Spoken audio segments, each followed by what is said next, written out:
So let's talk about the NFL free agency that has happened over the past 24 hours. I feel like every day we got some more stuff to update you guys on. Thought this was really interesting. Broncos releasing Dre Greenlaw with a post June 1st designation, which means that Dre Greenlaw is basically able to discuss where he wants to sign next over the next couple months, but won't be able to actually until post June 1st. Greenlaw was one of those really weird situations because the way he left the 49ers was really weird. Then he went to Denver, and now Denver's releasing him. I don't know what to think of him, but I did see that the Niners have a lot of interest in bringing him back, so I would not be surprised to see Dre Greenlaw heading right back to San Francisco, with the Broncos releasing their main middle linebacker from last year. Jair Alexander paid back the Eagles after not playing. This is one of the funniest things. On top of a trade getting like faking us all out, now you're having players having to pay the franchises. I mean, this is so funny.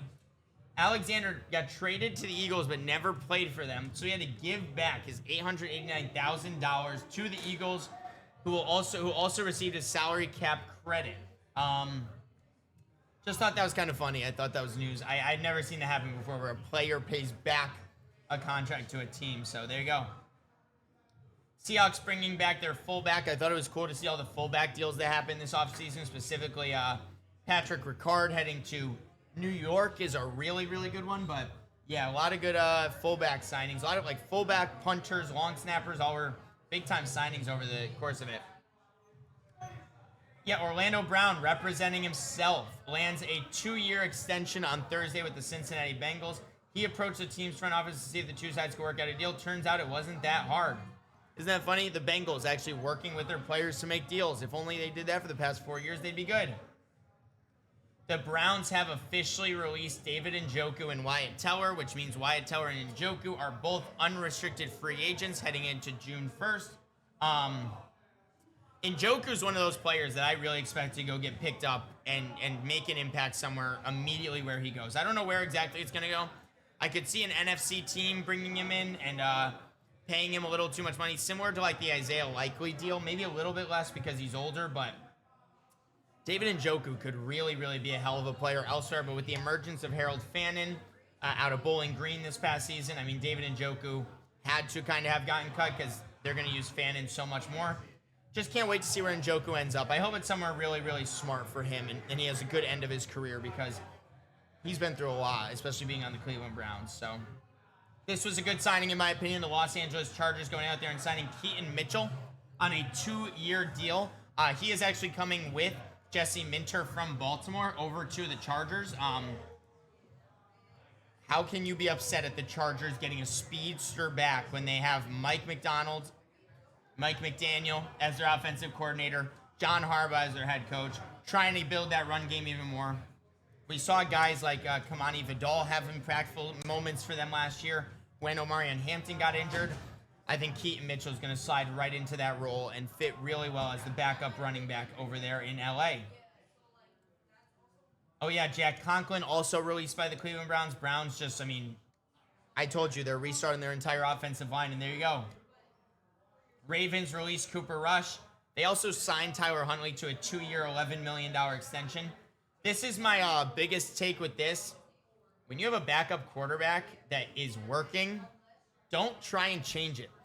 The Baltimore Ravens would have easily been a playoff team this past year if they never went the Cooper Rush route and just kept Tyler Huntley. But unfortunately, Tyler Huntley had to be one of those 8 quarterbacks preseason battling it out in Cleveland, if you guys remember that, because the Ravens wanted to bring in Cooper Rush.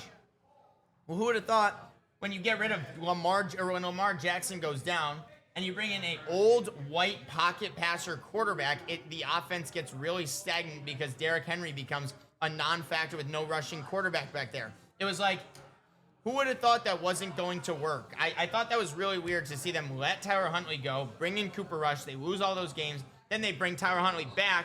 He ends up winning them games later in the season, backing up Lamar, and now Huntley gets the extension, Rush gets released. Rush is a good quarterback, not in the Ravens system. That's kind of what I'm trying to say. Rush needed a better spot to go be a backup other than Baltimore. For example, I loved him backing up Dak Prescott. Like, I really loved him backing up Dak. But Ravens officially. Absolutely, Eric, I am going to mention that he's white because Cooper Rush is like the oldest white backup guy I swear. Like, he is the most immobile quarterback out of even all the white guys, in the nice way possible, even out of all the white guys, I think Cooper Rush is pretty immobile. So, who would have thought that doesn't work out, right? I think that's kind of it, though. If I'm being honest, I'm trying to think of any other ones. Chiefs, just Charles Omenihu signs a 1-year deal up to $7 million with the Commanders. Good for the Commanders, bolstering that D-line. We kind of knew that was coming. This is the big talk of the day, though. When is Kyler Murray going to end up signing his contract with the Minnesota Vikings? He is visiting Minnesota right now. I really hope he leaves. I really hope he leaves that meeting without signing so he can come to Pittsburgh. I can't lie. I've been thinking a lot about that. I think I do want to see Kyler Murray as a Pittsburgh Steeler for 1 year. But just want to say Kyler Murray likely going to be signing today with Minnesota. And if he leaves the building without a contract, that'd be very, very weird. I'd be very surprised to see him leave there. That's kind of going to do it, though, for all the NFL free agency stuff. Other than, like, the Solomon Thomas trade to Tennessee was a big one.